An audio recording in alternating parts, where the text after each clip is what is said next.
Bien, damos comienzo a esta exposición técnica correspondiente a la 15ª reunión del Grupo de Usuarios de Revit de Valencia, que en esta ocasión coincide con la segunda del Grupo de Usuarios de Revit de Málaga. Y en mi nombre y en nombre del grupo queremos agradecer la colaboración de la Universidad Politécnica de Valencia, de la Escuela Técnica Superior de Ingeniería de Edificación, por el espacio de reunión magnífico que nos brinda y por su colaboración en la infraestructura que tienen para poder transmitir estas charlas en directo por internet, por la red.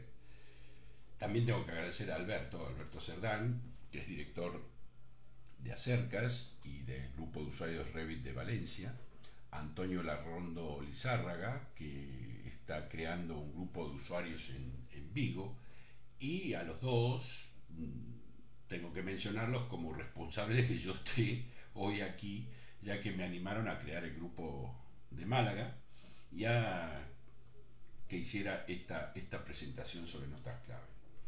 Iván Alarcón, que pertenece al GUR, también le tengo que agradecer el detalle que tuvo, que se enteró que estábamos en Málaga trabajando en una plantilla de proyecto para aplicar al sistema de tabiquería Pladur, pues nos envió una información que nos resultó muy útil.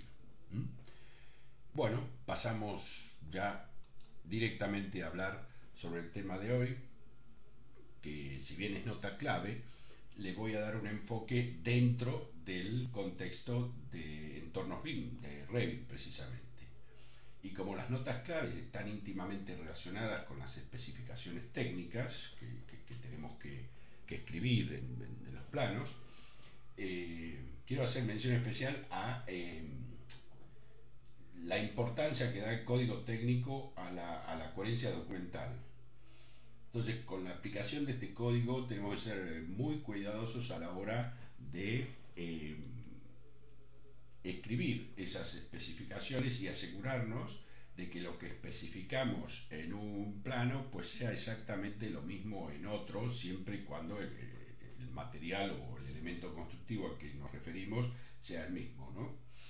En esto tenemos que ser muy cuidadosos. Y también quiero aclarar que si bien la charla es sobre la herramienta nota clave, que es una herramienta de Revit para justamente anotar especificaciones técnicas, lo voy a hacer dentro del enfoque de lo que significa trabajar en Revit. Me explico. Tenemos que hacer un salto, un cambio de mentalidad entre nuestro esquema a la hora en que trabajábamos con AutoCAD, que es un programa de dibujo, y ahora que vamos a trabajar en un programa se podría decir que permite gestionar todo un edificio desde su concepción, desde las primeras ideas hasta que agota su vida útil. Entonces, no estamos dibujando, estamos creando un modelo de información de un edificio, que puede ser un edificio existente, del que estamos realizando su documentación, o un edificio que lo tenemos en la cabeza y estamos preparando la documentación para que pueda ser construido. Todo esto sin olvidar que este modelo de información es una abstracción de la realidad. El verdadero modelo, el modelo perfecto del que voy a obtener la información fiable 100% es el edificio construido. Bueno, y en este sentido quiero mencionar a José Vázquez, que fue uno de los que tuvo a su cargo la exposición técnica del GUR sobre cuál era la visión de un profesor de estructura acerca de Revit Structure.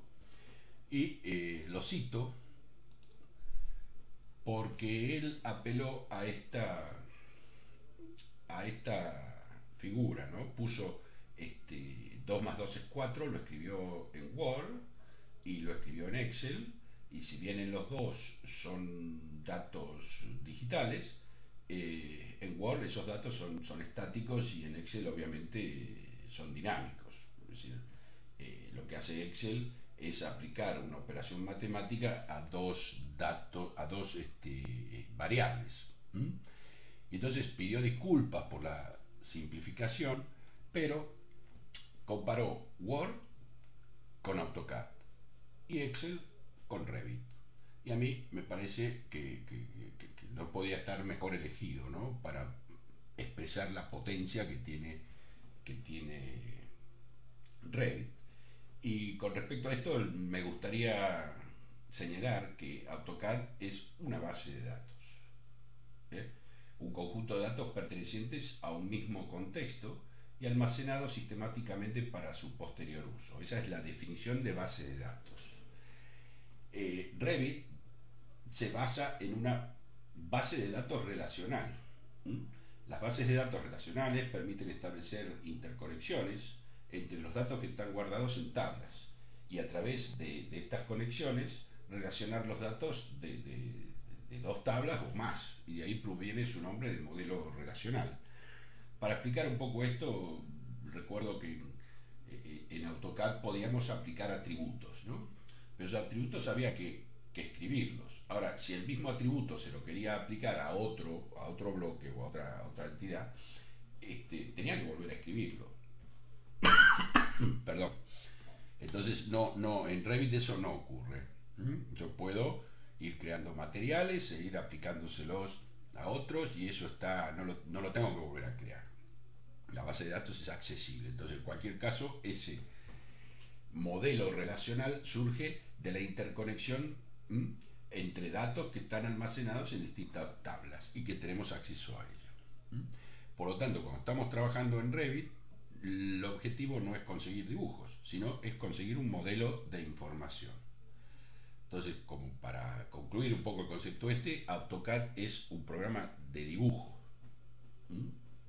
y Revit es un programa de gestión de edificios desde la etapa primera de concepción y de primeras ideas hasta que agota su vida útil.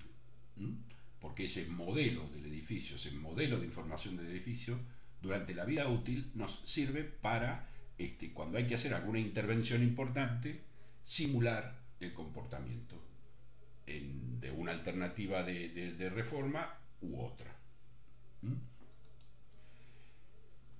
Otro tema que también quiero referirme a él, porque he oído y he experimentado en alumnos que reaccionan directamente lo que se produce en Revit con un modelo 3D. Y bueno, nada más alejado de la realidad, ¿no? Un modelo 3D es un modelo que representa una información parcial del edificio. Y el modelo de información de Revit permite tener toda la información volcada para la construcción de ese modelo.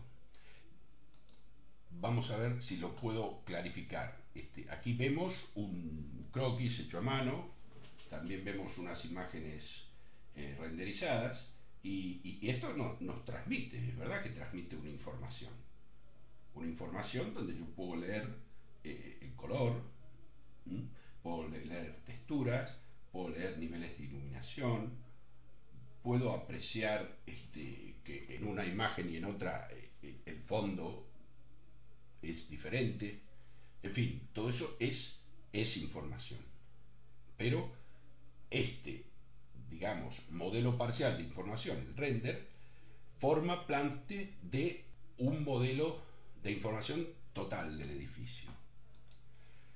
Fijémonos, acá tenemos distintos modelos y cada uno de ellos transmite información distinta. Aquí a la izquierda tengo una planta de arquitectura. Aquí puedo leer perfectamente cómo es el equipamiento, cómo están distribuidos los muebles. En la axonometría puedo ver todo eso desde arriba, pero con un efecto de luz. Ya empiezo a ver un poco la volumetría. Este otro de la derecha es un esquema de tabiques que me está mostrando que hay distintos tipos de tabique, distintos tipos de cerramiento. Las tablas son también modelos de información, me cuentan algo acerca del edificio y Revit lo que hace es producir estos submodelos de información o modelos de información parcial, a través de un modelo de información total del edificio, que se encuentra, que es en definitiva lo que es un archivo de Revit. Esta tabla es, repito, un modelo de información.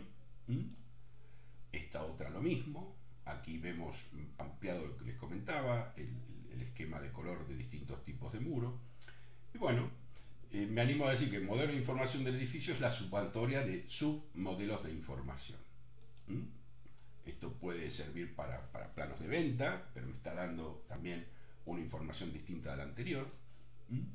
Otro ejemplo, un ejemplo más, y entramos en tema. Es decir, si tenemos claro que se trata de, en realidad, de construir un modelo de información, tengo que buscar un equilibrio entre el tiempo que me lleva a construir ese modelo, y la cantidad de información que genera. Es decir, si yo concentro mi actividad en modelar en 3D para conseguir una información que a lo mejor la puedo conseguir con una tabla de planificación, pues estoy perdiendo el tiempo. Entonces, una de las cuestiones a la hora de plantearnos una plantilla de proyectos es tener bien claro cómo vamos a estructurar el trabajo y en función del tipo de proyecto y del tipo de sistema constructivo que vamos a utilizar. El modelado de los tabiques Pladur, a nosotros nos pareció que era interesante hacerlos con muros cortina. Y les muestro un poco dentro de Revit lo que ocurrió, cuál fue el resultado de esa experiencia, ¿no?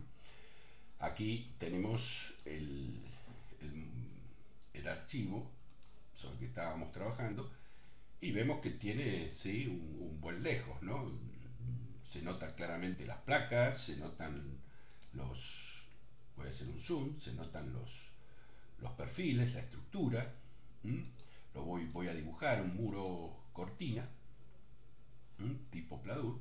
Voy a duplicar el tipo por las dudas, para no cometer errores en lo que ya está dibujado.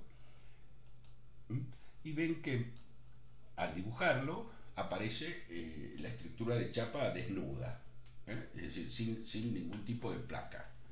Esto nos permitía en una etapa del proyecto armar la distribución y luego, en función del uso en cada local, ir dirigiendo las placas. ¿Cómo se hacía eso? Bueno, editábamos el muro y le agregábamos en el panel, donde en la parte de parámetros de tipo, la parte de construcción, elegíamos una familia de paneles que ya estaba previamente creada, y en este caso voy a usar la familia que representa las placas normales, la PN15 de Pladur, a ambas caras. Aplico y veis que ya tengo el muro dibujado. Esto que parecía muy bonito, claro, al analizar lo que iba a pesar un archivo de un proyecto medianamente grande, vimos que teníamos mucho modelado en 3D para obtener una información que podíamos generar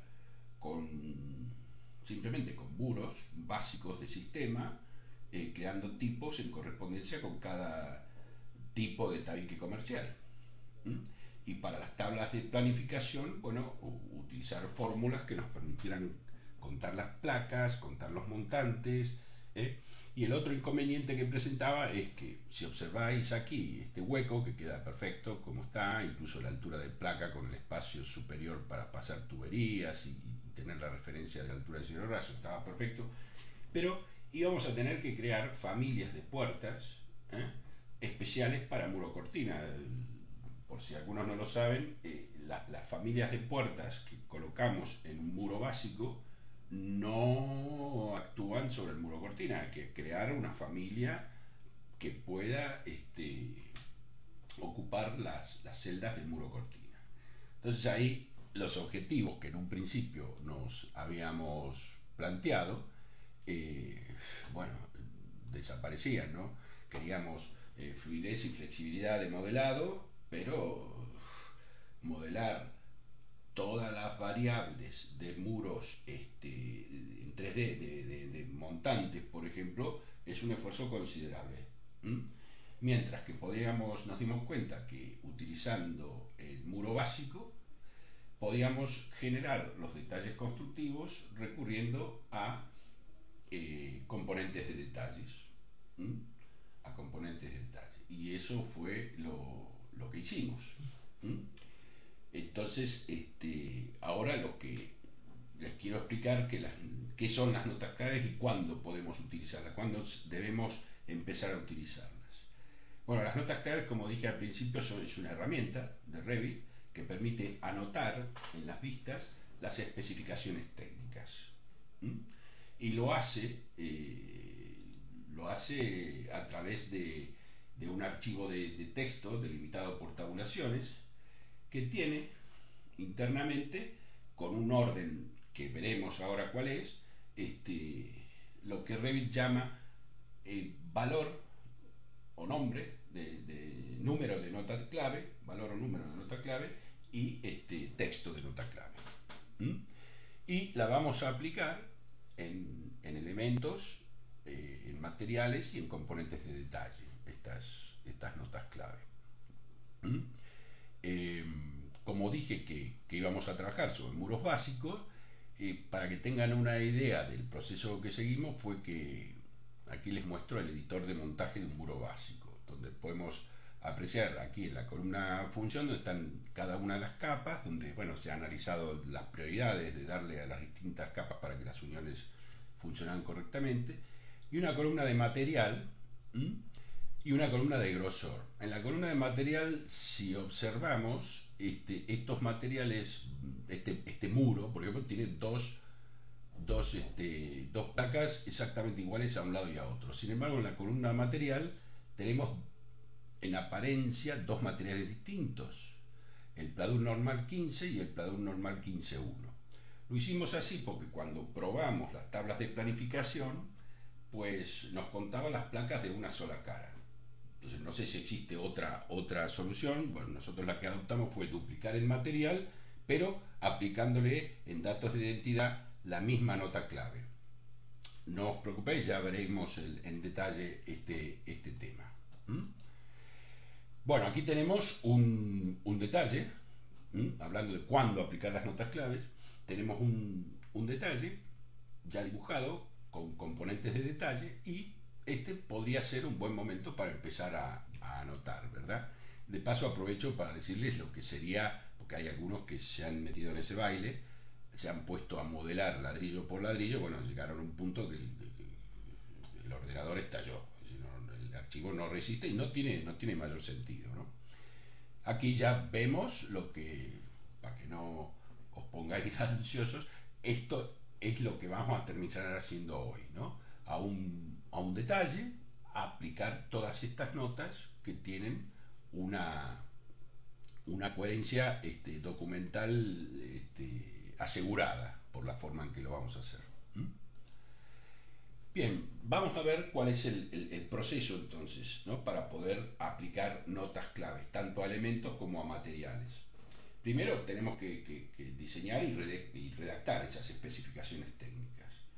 ¿Cómo lo haremos? Bueno, vamos a reunir información, ya sea la que tenemos acumulada en nuestro estudio o pedimos información al fabricante. En el caso nuestro, le pedimos a Yesos Ibéricos información sobre el Pladur y la verdad que se han comportado muy bien, nos han mandado una información muy completa en todos los sentidos.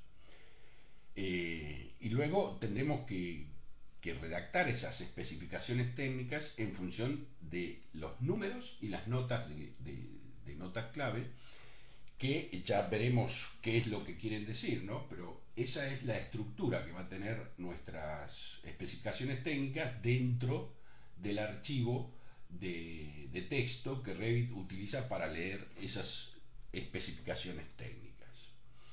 Entonces el esquema es juntar información del fabricante o del estudio, discriminar los datos, por un lado separar lo que es información gráfica, es decir, todos los DWG y todos los archivos de AutoCAD que tenemos en el estudio son valiosísimos, con ellos podemos crear familias, componentes de detalles, pasados a Revit, eso empiezan a ser elementos con mucha potencia para realizar la documentación del edificio.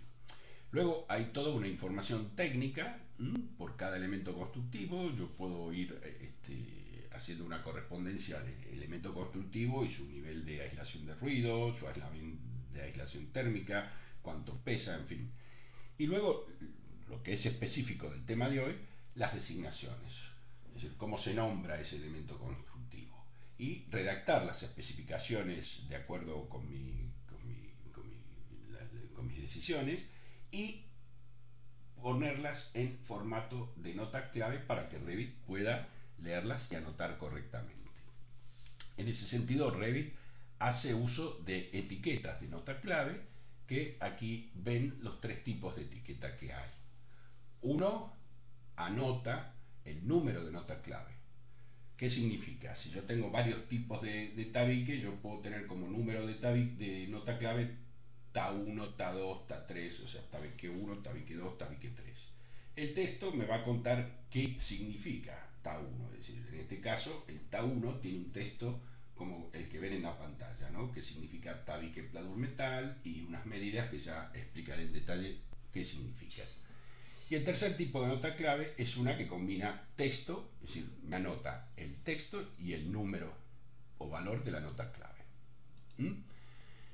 Dicho esto, volvemos otra vez a la etapa en que discriminábamos los datos y ordenábamos toda la información de designación de elementos constructivos, y nos hemos creado la siguiente regla.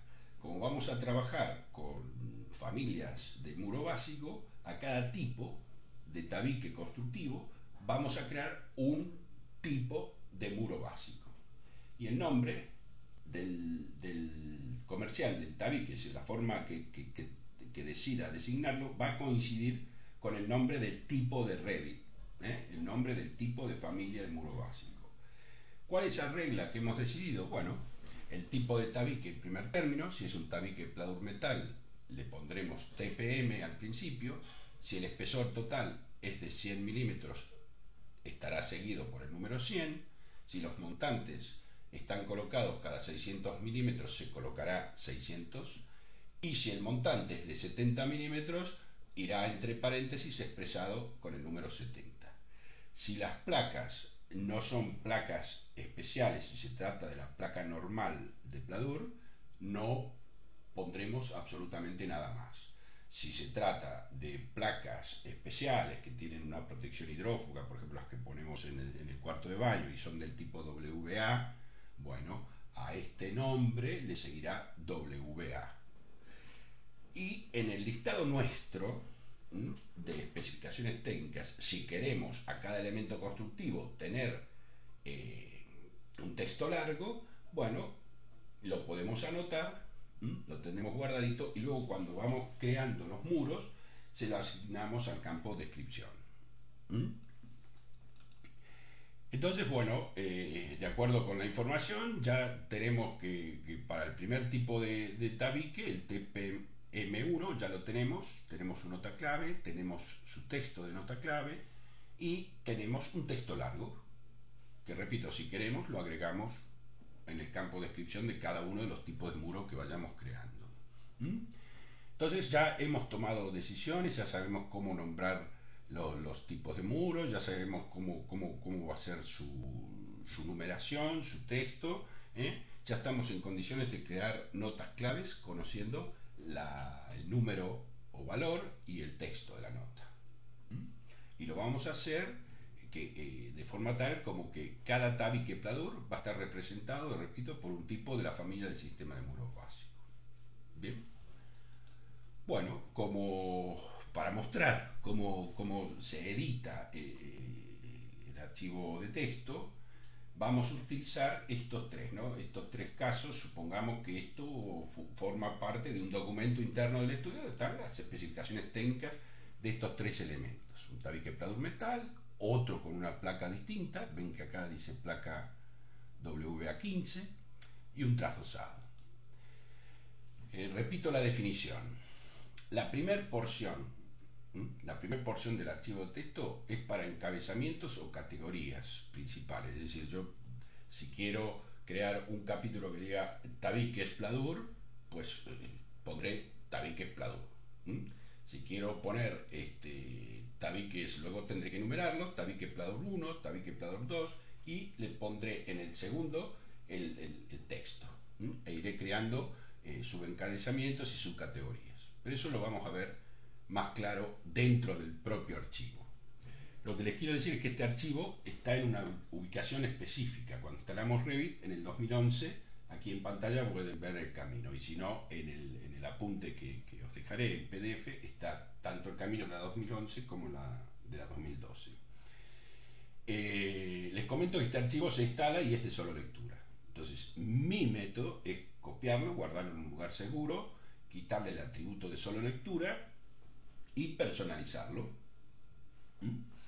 Para cada puedo tener un único archivo de notas clave que lo voy actualizando a medida que voy avanzando en proyectos, y lo uso siempre con una plantilla de proyecto que tenga vistas ya previamente configuradas, y verán cómo el flujo de trabajo adquiere un dinamismo realmente importante. Ahora les muestro Revit, les muestro ese archivo tal como se ve dentro de Revit. Es decir, cuando yo doy a la orden de aplicar una nota clave, aparece esto en estructura de árbol, ¿no?, ordenado alfabéticamente, y que cuando expando veo lo que les contaba aquí, ¿no?, el título, la categoría y subcategorías atrás. Es decir, los muros van a estar en la letra muro, en la letra M. Muro cortina se llamará MC, esa es la categoría principal, y las subcategorías son los distintos tipos, ¿no? En un archivo de tabulador se ve de esta manera. A la izquierda tenemos encolumnados lo que serían los valores o números de nota clave, separado por un golpe de tabulación el valor del texto, y separado por otro golpe de tabulación una nomenclatura que me lleva a la letra o a la combinación de letras, a la categoría principal. Fijaos, si yo necesito... Qué increíble.